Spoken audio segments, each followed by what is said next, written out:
Yes. Welcome back to another stream. It's been what, 2 sleeps? Has it been 2 sleeps? I'm losing track of days, man. It's been 2 sleeps since the Arsenal game. Hopefully, people are feeling a little bit better.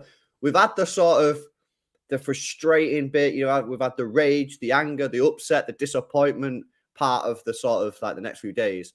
This is now where we look at what can we do going forward to sort of fix some of the problems that we've got at the football club, i.e., lack of chance creation, 3 losses in domestic football on the bounce, and probably some other issues as well. And to discuss that with me, got Nobbins. He just watched the game, so this is fresh as well, bro.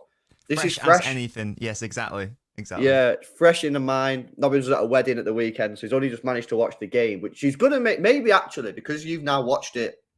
In fact, tell me how was it? How was it watching a game 2 days after it happened, like knowing the outcome? Like, well, what's the sort of how does that feel? Yeah, well, it's. I feel like from a sort of analyzing perspective, it's probably easier because you don't have to get caught up in the emotion of the game. Maybe so. I already knew City. I already knew City were going to lose, obviously.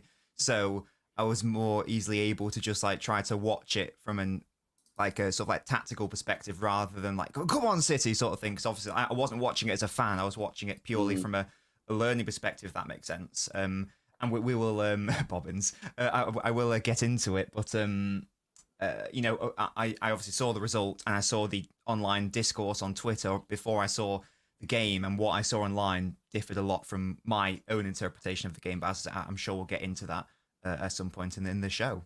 Well, we'll get into it, but before we do, guys, make sure you drop a like on the stream, subscribe to the channel as well if you're new, and of course, go check out Nobbins' channel title. Link is in the description. Close to 10k, go get him to 10k. Do it.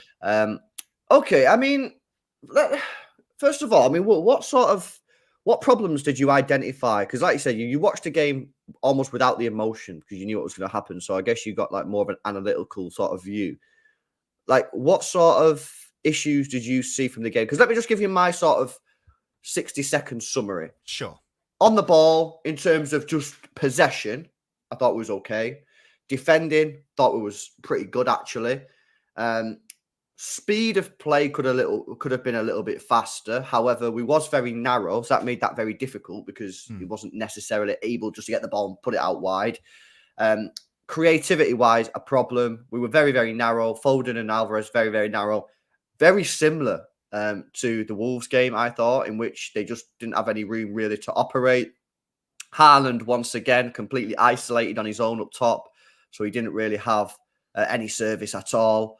That's sort of, but yeah, ultimately, I don't think we deserve to lose. I mean, so Arsenal fans are telling me that they felt that they deserved to win. I don't think they did. They had what, two shots on target, and they scored by a deflected goal. So I felt that the game should have ended a draw. I thought a draw was a fair result. I don't buy into this. City were awful. I don't think we were great, but I don't think we were awful. So that's where I'm at. What are your takes then? Yes, so honestly, for the most part, I agree with you. I just like wrote some notes as I was like watching it. But yeah, for the most part, I agree with you. Going into the game, based on like what I was seeing on Twitter, I thought I was going to see Haaland have the worst game ever. I thought I was going to see City be terrible. I thought I was going to see Arsenal absolutely dominate us, as I say, the way that people were talking about the game. And to be honest, I was shocked at how good we were relative to what I was expecting based on what people were saying. Were we brilliant overall? No. But I don't think people are really viewing this through the context and the lens of the lens of the context of the game. We are away against what most people anticipate would be our title rival. If that was, against, I'm not saying, we've talked about this before, Arteta's Arsenal aren't prime Klopp's Liverpool, but if we did that at Anfield, which you have done in the past, where we go and we play conservatively and we get a point, then people go, brilliant, well done, that's exactly what we wanted. And our performance deserved a point, to be honest. Yeah. People can talk about, look, I would like to see more chance creation, but at the end of the day, Pep's clearly gone there with the plan to stifle the opposition more so than anything else. And defensively, we were absolutely solid, and that's exactly what we did. We deserved a point for our efforts as well. And you've also got to bear in mind that we had no Rodri, we had no Kevin De Bruyne, and in my opinion, we were the better side. I still think a draw would have been the fair result, but if you had to say who was the better team, honestly, I thought the City were much better for the first 80 minutes especially. Arsenal's 3 subs towards the end brought them back into it a bit more. But overall, genuinely, I thought as I say, I don't think I'm viewing this through the lens of emotional bias. I thought we played really well. So positives, we were defensively strong, but we controlled the game for the most part. Again, Haaland's hold-up and link-up play was really good. Our best chances came through him. He created the best chance of the game, the Ake finish, which he just should finish. He leaps over Gabriel and does really well to flick that on. Gvardiol, again, people are hyping up Saliba. Totally appreciate that because he was great. Won most of his one-on-ones with Haaland. Again, not all of them, but most of them. But I thought Gvardiol was the best defender on the pitch, to be honest. That was my take from the game. Rico Lewis was calm, collected. Can't really remember him making a mistake.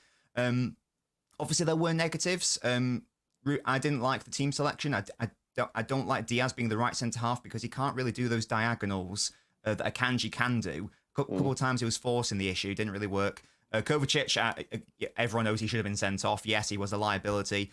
We touched on the low chance creation, but again, I think that's partly by design. Again, people saying that Foden was terrible. I thought Foden was all right, to be honest. He was making a good couple of runs, which just weren't found. Could have been better, yes, but again, he wasn't terrible. And then the last thing I'd say is, again, you've already touched on this, like we were very narrow, but again, that was sort of the point of the game. Now, what we should have then done was use Gvardiol especially a bit more, because 2 times he was able to, because we were so narrow, obviously Arsenal had to match up and be narrow, that therefore left our wide players more isolated. So that meant if Gvardiol made the run, he would have had loads of space to run into behind Jesus. He did it twice, and a really good cross came off both times, and maybe we could have done better from the chance. There was like one cross, a really good Haaland hold-up play. Gvardiol makes the run, picked out by Foden, I think. Gvardiol pops the ball in. Maybe you could say Haaland could do better.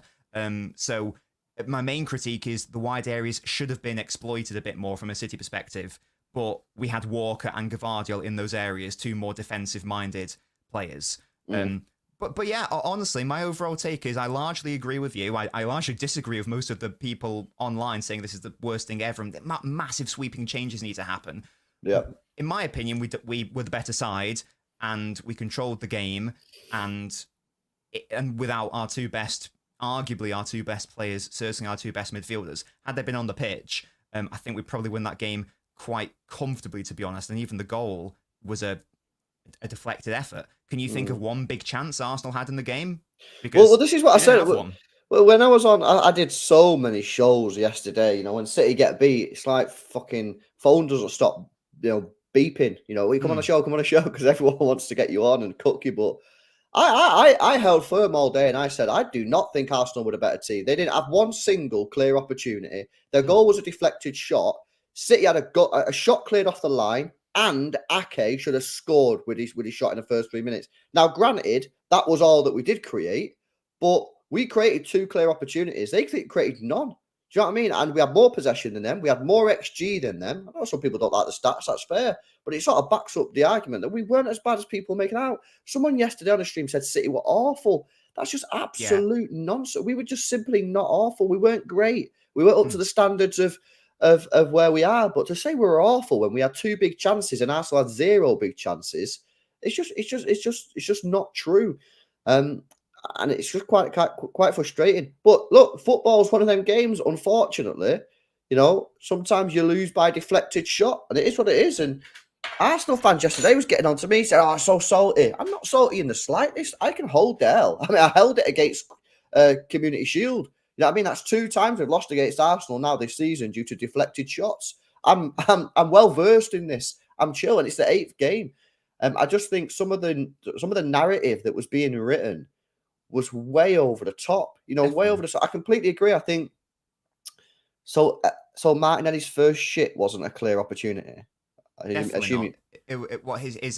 He had a shot on target which went straight into the hands of Ederson. It was the tamest effort ever. No, was that the one from outside the box or? No. So it was inside, but it was from an angle, and he tried to go near post, but Ederson literally just stood there and caught it. It's like, no, by definition, it wasn't a big chance. No, they didn't. No, that wasn't a big chance. No, I consider a big chance, a shot that's cleared off the line by Declan Rice, and then a shot from 4 yards out on Nathan Ake, which all he has to do is get it on target, and it's a goal, and he blazes it over the bar. They're big chances. Exactly. But listen, I'm not trying to be all rosy, because I do appreciate that there are issues. Of course there are, but I'm just saying in the context of what happened and the narrative that went on, it wasn't true. The main issue for me is, well, there's a few issues. One, when Rodri comes out of this team, we are just so one-dimensional, and the dimension is terrible. It's narrow. Obviously, Pep Guardiola after the game, I don't know if you've seen his quotes after the game, but he come out and basically explained the system. And basically, you read between the lines, he just didn't want to lose. You know what I mean? Yeah. Now that doesn't mean he was playing for a point. I do believe that he played to try and nick it, which I said that all week. I said I thought we'd try and nick it 1-0. And I think that's basically what he came out and said. And he got his tactics spot on. People will say, "Well, you didn't because you lost." Sometimes that's football. Sometimes you can play well, you can get your tactics right. Sometimes you lose. It's 11 versus 11. I think he got his tactics right. I think and that's the issue. I agree with you. What people do is they analyze a goal, they analyze the result, they don't actually analyze the game. So people, so for example, if Martinelli doesn't score that deflected effort, then we're all sitting here saying what a fantastic tactical performance by Pep, to get a point at really tricky ground. But because a shot just happened to be deflected in, now the narrative has told us, it's like, oh, he got his tactics wrong. No, the tactics were absolutely spot on to set up that way. People, City fans can be annoyed, maybe, especially in the first half. You could say Arsenal were there for the taking. But overall, I don't think Guardiola's expecting Arsenal to be so timid in that first half in particular. And I'm more than happy with the concept of trying to keep it tight and either nicking it 1-0 or playing for the draw or whatever. I don't agree with people going, oh, we shouldn't have played for the draw. I think it's more than okay to play for a draw where you don't have Rodri, you don't have De Bruyne, and you're against your title rivals away from home. And you're above them in the table as well, by the way. Yeah, exactly. And we're only 8 games into the season as well. Yeah. So I just don't. Again, people. Again, I've just seen in the comments saying the game was boring. Yeah, it was, but Guardiola's not there to entertain. Guardiola's out there to get results and win trophies at the end of the day. Now, as a consequence of that, usually, in my opinion, football is entertaining. But if anyone was expecting like an end-to-end battle between, like Pep and Arteta, that would be the tactical plan of two idiots, to be honest. It makes more sense to try to keep it tight. From that's exactly what Arteta did as well. I think Arteta was trying to keep it tight, and I think he would have been happy with a point as well, to be honest. So, I just don't agree with most of these narratives, and I think 0-0 was a fair result. It's early in the season. We didn't have Rodri. We didn't have De Bruyne. And look, there is an issue in terms of if we don't have Rodri, we're obviously a much worse side. But at the same time, that is a short-term issue because Rodri is literally back after the international break. Now, if he gets another injury, different story. There needs to be a longer-term solution. But I don't know if Pep's even contemplating a long-term solution now because he knows he's going to be back next match.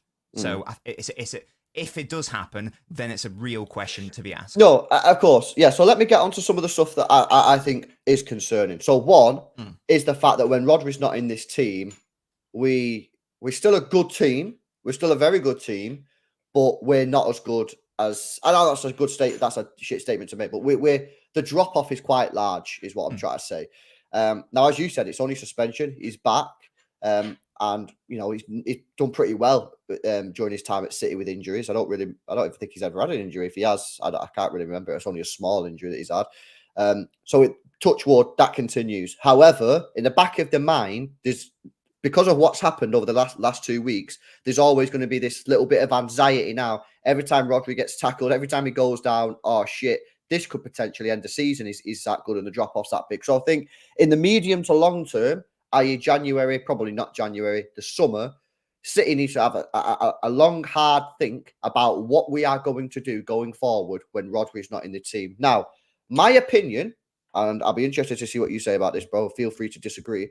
I don't think you can get a replacement for him. I don't think we're going to be able to have a number 2 CDM. Now, the reason I don't think you're going to be able to have a number 2 CDM is because Rodri is going to play in 95% of all Premier League matches.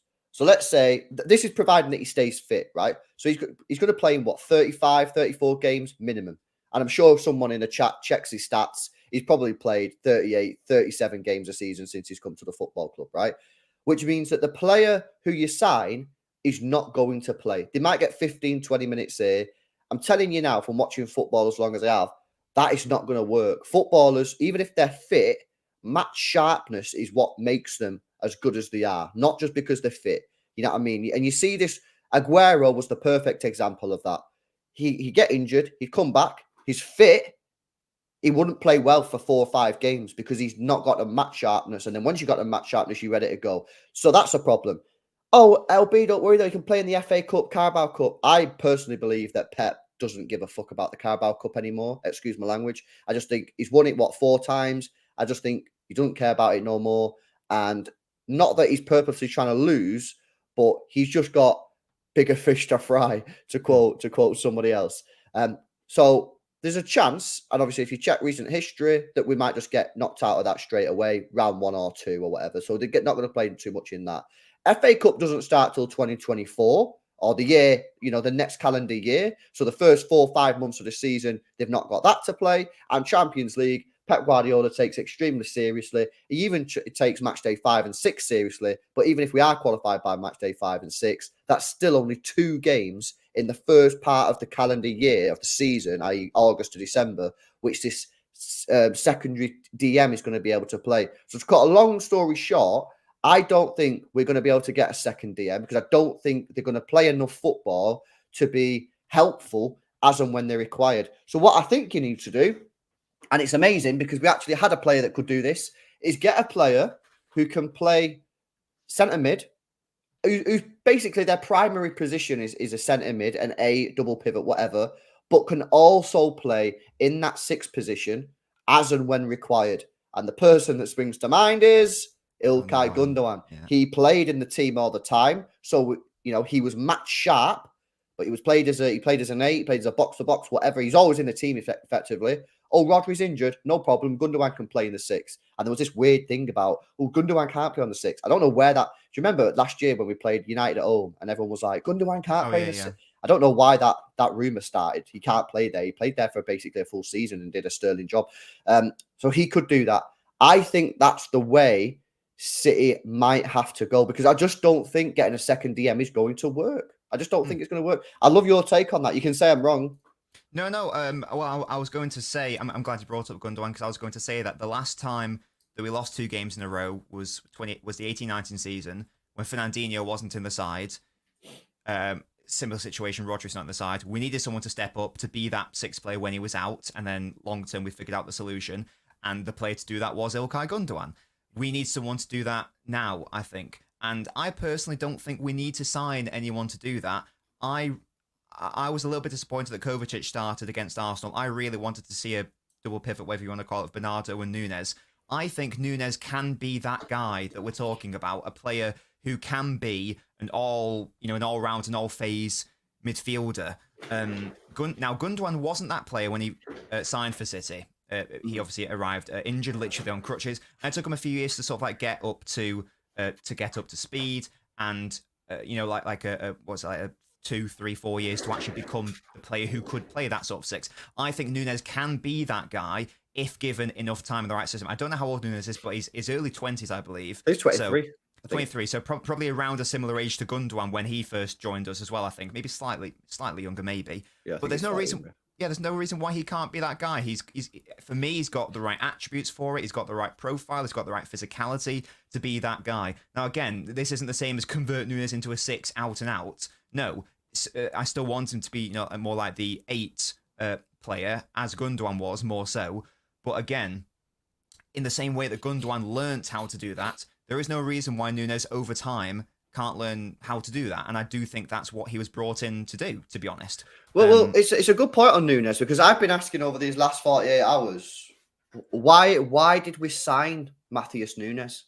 Now, I know it's only early days, right? But I don't understand at the moment why we signed him. And that's not me having a go at Nunes as a player because I've not really seen anything of him. And when I have seen him, he's been all right. I just don't understand what's he been brought in for because we not had a 6 for the last 3 games and he's not played there. Kovacic wasn't particularly great. And again, we've not really seen him. So what I don't really get why we brought him in. Now, I happen to agree that potentially Nunes could do it because he's got the speed to cover that area of ground, which is the one thing that Karl Phillips lacks. And basically is stopping him, I think, from succeeding at City is the lack of speed. He's great on the ball. I just think he's so slow that he's never going to work. Nunes has that speed. He has that acceleration. He has that sort of aggression in the tackle. He's all right on the ball. He can carry it forward. I think potentially it could work, but it's just interesting that we've not seen him. So then I ask, well, why we've not seen him? Is Pep signed him, and then within training straight away, he's like, you ain't up to the standard? Like, I don't really get. I thought we would have seen more of him in the last 2 weeks when Rodri's been out. So yeah, maybe I think Nunes with Bernardo, I think would be interesting. I guess, would you like Bernardo the one who pushes forward? Yeah, I think so. I think you could have Bernardo sort of like the facilitator, more of the creator in that area, and then Nunes, not a destroyer, but more so a player who's going to be more responsible for the defensive side of the game potentially, but also still capable of progressing the ball forward and carrying it. And he's, I think his passing is also underrated. And maybe the reason we've not seen it so far is because Kovacic is obviously more experienced. Pep clearly thinks that he can do that role to a better standard in the short term. Now, clearly that wasn't the case because Kovacic, has been panicking the last couple of games, picking up really bad yellow cards and like not really being the sort of calm, collected player we're used to him seeing. But yeah, I'm surprised that we haven't seen a Bernardo Nunes pivot in Rodri's absence. For me, that basically covers the best attributes of Rodri over two players, sure, but that's how good Rodri is. He can basically be two players. So yeah, for me, I think that long term it will be a Nunes sort of conversion, if you will, to be a more complete all-round player. Again, he is very young, around 23 years old, and maybe that's one of the reasons why we're so interested in Paquetá, because for Brazil he often plays as a deeper player. Obviously, he can also play sort of like in behind the striker. He is that sort of perfect all-round midfielder. So I'm guessing he's 25. So I'm guessing that's why we were so interested in Paquetá, and that's why we went for Nunes as a sort of alternative. So that's my assumption, but with the Nunes situation anyway. Yeah. No, listen, I think Nunes, I'm not writing him off. Like, just to clarify for the chat, I'm not writing this guy off. I'm just, at the moment, I struggle to see where he's going to fit into the side, because the further up the pitch he goes, just doesn't look like he suits that for me personally. And his stats indicate that he's not really a creative player. And when we was watching the compilations, when we signed him, his best sort of play looked like he was deeper in the pitch, winning the ball, pushing, like maybe win the ball on transition and then getting forward rapid and getting a bit of a counter attack going.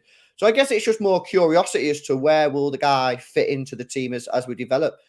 I do think that it's probably going to be as a DM. Now, the problem is with that, obviously, is you're going to have to play him in other games, maybe alongside Rodri, because otherwise it's not going to work. He'll have the same problem as Phillips. He won't play for 2-3 months and he'll be like, "Oh, go and play," and then he'll drop a stinker. Of course he'll drop a stinker. You know what I mean? He's going to drop a stinker if he's not playing. He's got to be match fit. So I think it's going to be interesting to see how City navigate this little bit of a midfield situation that's developed now with obviously Rodri, because everyone knew how important Rodri was to the side, but this last week or two has really highlighted that we don't actually at this moment in time have a proper plan. And maybe because it's come so soon, maybe if it happened in a month or two, Nunes more integrated into the side, he understands the tactics better, maybe Pep would have done something different, but obviously it is what it is, ifs and buts. I got a couple of super chats in here coming in. Massum with the 2 says, do you think we sign anyone if Calvin Phillips leave in January? Well, first of all, I think Calvin Phillips just needs to leave in January. First of all, I just think, bro, I rate it like that you wanted to stay and fight for your position, but unfortunately, Pep Guardiola is a very stubborn man, and once he's made his mind up, there's very few players I can remember that have. I think Samuel Eto'o was a player at Barcelona when I think he wanted Eto'o to go, and then he decided, actually, I've made a mistake, I want him to stay. Very rarely does Pep Guardiola make a decision on a player leaving and then change his mind. And you know what I mean? And people don't give him enough credit, but when he went into Barcelona, he shipped quite a lot of players off when he first went in there. And, one of them survived. Calvin Phillips just ain't going to work. Like I say, I rate it in terms of his attitude of wanting to stay and fight for his position. And listen, until he leaves, I wish him all the best. And I hope that he can make it work. But if we're being real and not just in dreamland, it's just not going to work. No. Tone with the 2 super chat says, in Germany, Erling Haaland dropped deeper and was much more involved in the play, told by Pep to stay in the box, or just gotten shitty and lazy. Definitely Pep thing. definitely a Pep. I think. He's the least lazy player I've seen. Haaland's always pressing, always working hard for the team. Yeah. In my opinion, it's definitely a Pep tactic. Um, and but one of the reasons it probably does that because it pins their team back. They don't want to press us as much because the more you press, the more space he's got to run in behind. The problem is at the moment we're just not finding him. Do you know what I mean? That's the issue. Guys, make sure you drop a like on the stream if you're not done so already. We've got nearly 200 people in the building. Let's get those likes past 100. We need, 23 of you guys to hit that thumbs up button out of 200 to get us past 100 likes. Make sure you subscribe to the channel and Nobbins as well. You can click his link in the title and go and help him towards the 10K target. Kovacic, bro, I've got to say, when we first signed him, I was buzzing about it. I thought, good player, very experienced, cheap price. I've got to say, last few games I watched him, disappointing me. I thought he got off to a good start in his Manchester City career, but last few games, I think he's been average, if not bad. Well, what have you made of Kovacic's start to his City career, bro? Yeah, so again, when he started, I was like, wow, he's immediately taken to life at City. Like, it's not been an issue. He clearly doesn't need an adapting phase. But the issues have arisen without Rodri, and Kovacic has been asked to play deeper. And he clearly just... He can't do that, it seems. Certainly not on his own. I think he would be able to do it alongside Rodri, but he doesn't seem to know and understand when to go in for the challenge from a deeper position. He doesn't know, like against Wolves in particular, he kept rushing the play, and when what we really needed was calmness on the ball, which is exactly what Rodri would have brought. So I think I've got a lot of sympathy for Kovacic, to be honest, these last couple of games, because he has been poor, but he's not being played in his correct position, and it's actually mainly the role rather than the position that's been the issue, because at the end of the day, he is not that sort of player. He doesn't want to play as an out-and-out six. Evidence has now shown us that he can't do that on his own. He needs an actual six to sort of be able to play alongside that type of player. So, and that's a shame, because I was hopeful that when we signed him, the idea would be that he could give Rodri a bit of a rest and he could take on that responsibility. But I just don't think he's got the right temperament for it. I don't think he's got the right skill set for doing that role. He's still got a part to play at City, but it might be a slightly more advanced one than I thought, to be honest. Yeah. No, I agree with that. I thought that I never thought he could play six and smash it, but I thought he could play there and just sort of like get away with it. And I thought he could be competent. Yeah, and it doesn't really look like that is the situation. And obviously, we've already discussed the fact that Nunes might be the guy who goes into there. Another player that people are asking about is he didn't actually start the game, or even come off the bench, but Jack Grealish only played two full games in the Premier League so far out of 8, and he's missed 2 of them. He missed with an injury. Burnley on the bench, Arsenal on the bench, Forest he only played 3 minutes, and Wolves he only played 10 minutes. He did start the Champions League game against Leipzig. What's your sort of take on him? Some people saying that is he going to struggle to get in the team with Jamie Doku? Like, what do you see with Grealish at the moment? I thought he started the season well, to be honest, but he picked up an injury really early. So it meant that well, first of all, like it's as we discussed, it's hard to come back from an injury, and then we are obviously this now Doku's come in since he's been injured. I'm surprised he didn't start against Arsenal, to be honest. I'm surprised he didn't feature at all against Arsenal. We touched on it right at the start of the show. There was so much space on the left that could have been exploited if there was a more offensive-minded player in the left wing spot. But our left winger I'm doing like quotation marks in that, because our left winger was Gvardiol, really, that game. Foden was a midfielder. People saying, oh, Foden shouldn't be playing on the left. Foden didn't play on the left. Foden played in the middle.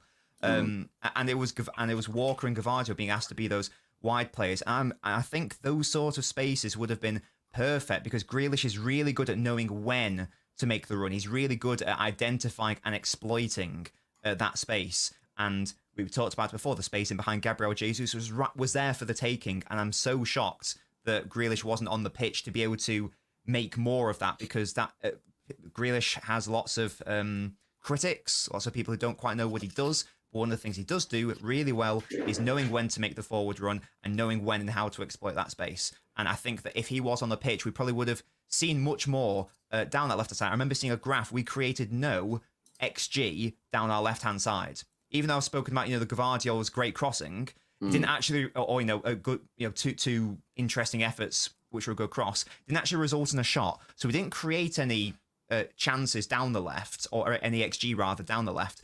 And I think that was a massive shame, to be honest. Even though I was happy with how he set up, that was clearly the whole point of playing narrow, to exploit the wide areas. So for me, Grealish should have played, and I think he's definitely going to have a part to play this season. He's just coming back from injury, as we've discussed, and we're going to have loads of games. Doku can play on the right as well. I wouldn't be surprised if we saw a bit of Grealish in the middle as well, maybe, not just the left. So I'm not really that concerned. I hadn't really thought about the Grealish. Yeah, the only reason I said it is because people just kept on mentioning it. But for me, I thought before the game he would start, because I didn't think he was going to do this narrow, straight down the middle tactics. However, I feel like when people say he should have played wingers, I feel like they're kind of missing the point that Pep Guardiola said after the game. He's explaining it to us. For people who were saying he should have played wingers, he explained why he didn't. Because if he would have played wingers, our midfield would have been Kovacic, Bernardo, and Alvarez against Rice, Jorginho, and Odegaard, and obviously Partey come on. I just think Pep didn't fancy that battle in the middle, and that's why he played so narrow. Now, of course, you could have played Grealish. You could have played Doku on the wings, no problem. And that would have probably helped us going forward, no doubt about that. But it probably would have left us more exposed in that midfield, which Pep Guardiola clearly didn't want to do, because he said he didn't want to do it after the game. So I think that was the sort of the main issue. But listen, for Grealish, for me, I just my personal opinion, I think he potentially might be in trouble. And the reason I say that is because, in my personal opinion, I have to play Jeremy Doku in every single game going forward. If I was to bring on the tactical pad, bro, and sort of show you what I want us to sort of set up like going in these next couple of matches, because I'm obviously looking at the fact that against Arsenal, we created nothing other than obviously set pieces. Against Wolves, we created nothing. And we were too narrow in both games. Now, in both games, we didn't deserve to lose either of them. But in my opinion, I don't think we deserve to win either of them either, because we just didn't create anything. We had 4 shots in the whole game. So from a midfield standpoint and an attacking, I'm going to leave the defense for now. In fact, I will do the defense, because obviously John Stones is back, which probably will help. Something like Walker, Diaz, and obviously Stones, they can obviously do whatever, because Stones, I'd have Stones inverting with Gvardiol, so Stones can invert, and we can have something potentially like this. With whereas Rodri obviously is now back. I would have, personally, what I'd go Foden right, Doku left, because I'm thinking creativity, bro. That's my thing now. In my head, I'm thinking creativity. I'd have Haaland, and I'd have Alvarez, and I'd have Bernardo. And that would be 1, 2, 3, 4, 5, 6, 7, 8, 9, 10, 11. Boom. That would be sort of my team going forward. Just because I think it gives you what Pep wants. It gives you a solid base at the back. Stones dropping in, that's fine. Obviously, we've seen this last year. I think that midfield box of Rodri, Stones, Bernardo, and Alvarez gives us a lot of options. It gives us stability in terms of Bernardo can drop in if we need to. You know what I mean? You've got a 3, you've got a potential 4 helping out. These 2 here are like bees, you know what I mean? Never stop, always running around. So energy levels are high. Foden on the right gets goals and assists. His stats on the right-hand side are very, very positive.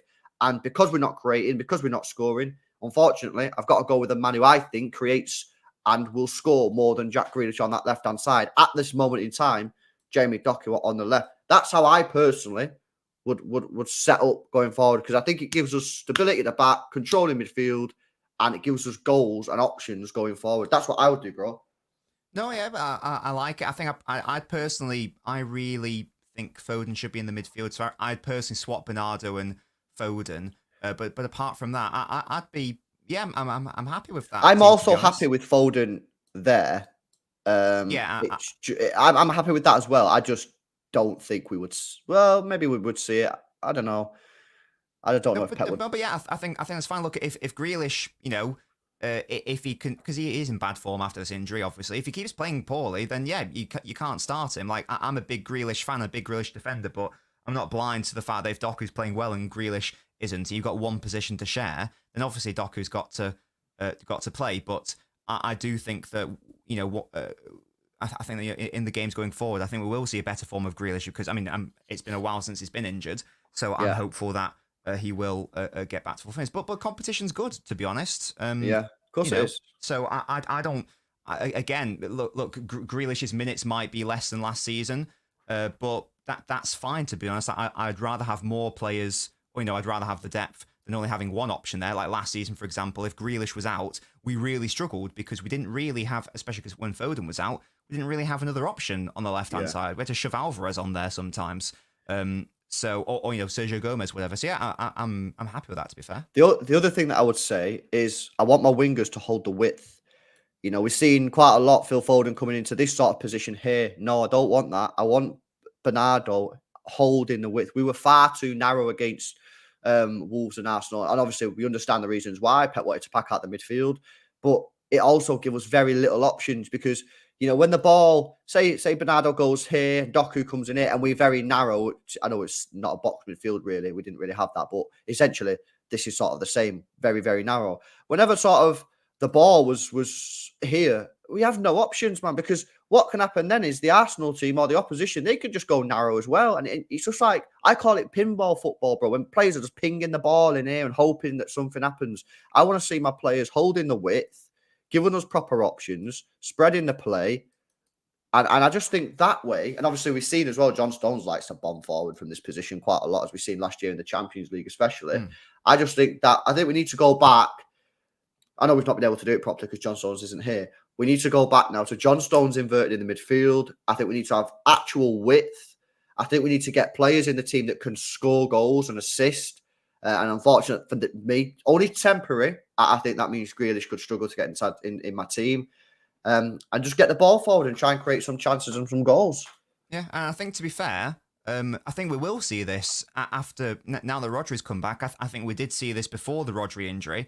As he touched on, the only reason why Pep was so keen to go so narrow in the last couple of games is the long and short of it is he basically wanted to compensate for the lack of Rodri. He basically said, without Rodri, these players aren't good enough to do what I want to do, so therefore I'm going to compensate by playing this style of football instead. Once we see Rodri back into the team, I think we will see the width utilised a bit more. But he just, in the short term, has wanted to overload the midfield and get that numerical superiority in the midfield because he's compensating for the lack of Rodri. So I don't think that. So I agree with you that will be the sort of idea going forwards. But in my opinion, that was also the point. That was also the strategy before the Rodri red card. So I'm not of the view that we've got to change things massively because we've had to do a short-term change for a very short-term suspension. So So no panic stations for me. We'll be fine. We will see better, more free-flowing, fluid football, whatever you want to call it, and Pep being more willing to use those wide areas because, again, we will have Rodri back. Therefore, we don't need to necessarily shove in another player in the midfield compared to not really using the width anymore. Mm-hmm.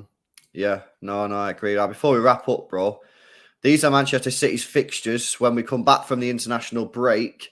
I mean, it is essentially sort of make or break time because by the end of this, we could be clear or we could find ourselves very far behind. Or we could just be in sort of the mix as well. Brighton, United, Bournemouth, Chelsea, Liverpool, Tottenham, Villa. I mean, some tricky matches there, bro. Obviously, you've got Champions League in between. I mean, 2 winnable games against young boys, to be honest with you, but still, it's in between there. I mean, how do you see this going? Brighton, obviously, a very good side. Man United, terrible at the moment. How do you see this run playing out for us? Yeah, so look on paper, it's really hard. Home against Brighton, Manchester derby away, and then games against Liverpool, even away against Aston Villa is a hard game. But you've got to play every single team's got to play every other team twice in the league. I understand hard fixtures are a thing, and ideally you might want them, separated, further distance apart, whatever. But I've never personally been one to pay too much attention to tricky runs unless there are like big injuries or suspension situations. If we were about to do that run and we had no Rodri, and if Stones wasn't back, and if Grealish wasn't back and Bernardo wasn't back, then I would be concerned. But I think the only injury we're now going to have is De Bruyne, and the only player we're going to have out is De Bruyne. Stones is back, Bernardo's back, Grealish is back. So City on their day should be beating anyone. So I think that we'll be, honestly, I think we'll be fine, to be honest. I think we'll probably get more points from those games than some people are concerned about us not getting.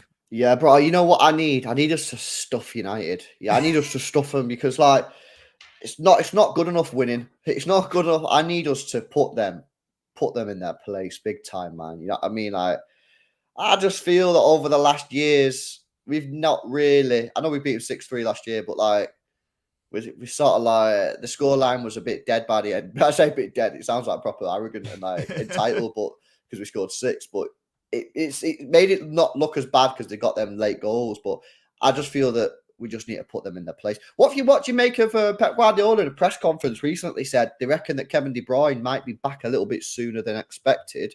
I think the original date given was around the 13th of January. Now, that sounds great, but of course, that's what happened this summer. And obviously, we paid the ultimate price. Would you say Kevin De Bruyne does come back a couple of weeks early? Would you put him straight back into the team, or would you do what we did with Ruben Diaz last year and just hold him back a little bit? Everyone's going, put him in the team, but he held him back. Finally, put him in the team, and then boom, when he come in, he was great, and obviously we kept him fit to the end of the season. Or do you think maybe it's one of them where we have to sort of look where we're at the time? If we're falling away from the pack, then you have to risk him. What's your views on that? Yeah, and we need to err on the side of caution here. It was great that De Bruyne himself said, at the start of the season, I'm fit, I'm ready to go. He started the game against Burnley. I don't care what the player says. He literally, his hamstring was torn. I don't care if he says he's fine. I don't care if the medical professionals say he's fine. If he's just come back, if he's just like had a really bad injury, err on the side of caution and give him another couple of weeks. And that's the exact same thing here. I don't care if the medical professionals say he can go now. I don't care if De Bruyne says I can go now. I don't care if it's a really tricky game coming up and Pep wants to play him. Have him on the bench. Fine. But again, slowly is what we need to do here. We can't risk having another big De Bruyne injury. It's this idea of trying to get short-term gains but long-term losses. And I think it's a really short-sighted way of viewing things. Just stick to the original return date of like mid-January, whatever. If he's back mid-December, that's great, lovely stuff. But there is no need to risk. There is no need to risk him at this stage.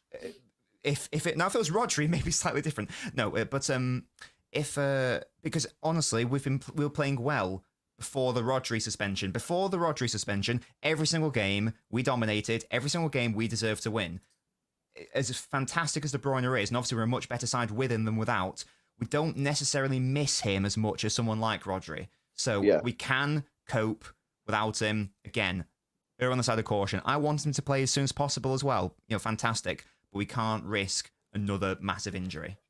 Yeah, well, as you can see on screen, that's his potential return date, 13th of January. Now, if you look at the sort of fixtures in and around that time, so if you did come back a little bit earlier, then obviously you've got Everton away, Sheffield United at home, Newcastle away. So then is this the international? Not the international break. Is this the winter break, or is it an international break? Why is there so much? Or League Cup games? Maybe I don't know. FA Cup games. I don't know. Oh, it could be. Yeah. For me, I'm targeting this here. Burnley. Yeah, that's a nice home game to come back to. Maybe because again, realistically, we should win that game quite comfortably. So maybe in like the 60th minute, you hope that you're like 2-3-0 up. Bring him on for the last 20, 30 minutes, and just like protect him, obviously, and so he doesn't have to like run around that much. But give him those match minutes, and then you can start, giving him like 45 minutes and then 60 minutes. Yeah, that as well, bro. If you do bring him back for Burnley, you get him 2 more games, and then you're into the horrible fixtures again. So you effectively say you're back for Burnley, and the aim of the game is for you to be 100% match fit by Chelsea. So because obviously he's back on the 13th, so then he's in training for a couple of weeks. He's got his first minutes against Burnley, another start against Brentford, and Everton, and then boom, look at these fixtures again: Chelsea, Bournemouth, United, Liverpool, Brighton, Arsenal, Villa. So that's the run we need him for. That's obviously where it matters. That's the part of the season where the title will be won and lost. That's essentially where, that's where we need him. So it's going to be interesting, man. It's going to be interesting. Anything else you want to speak on, bro, in terms of the game or anything else? I guess just, for like the City fans who are, upset or, angry or conflicted about how to feel about the title race, I'd say, chill. It's fine. It's early days. Context of the team, context of the tactics. We players are now back from injury and suspension aside from Kevin De Bruyne. We will be absolutely fine, and I'm still very, very convinced that we win the title and win it quite comfortably. To be honest, that result, that performance, has not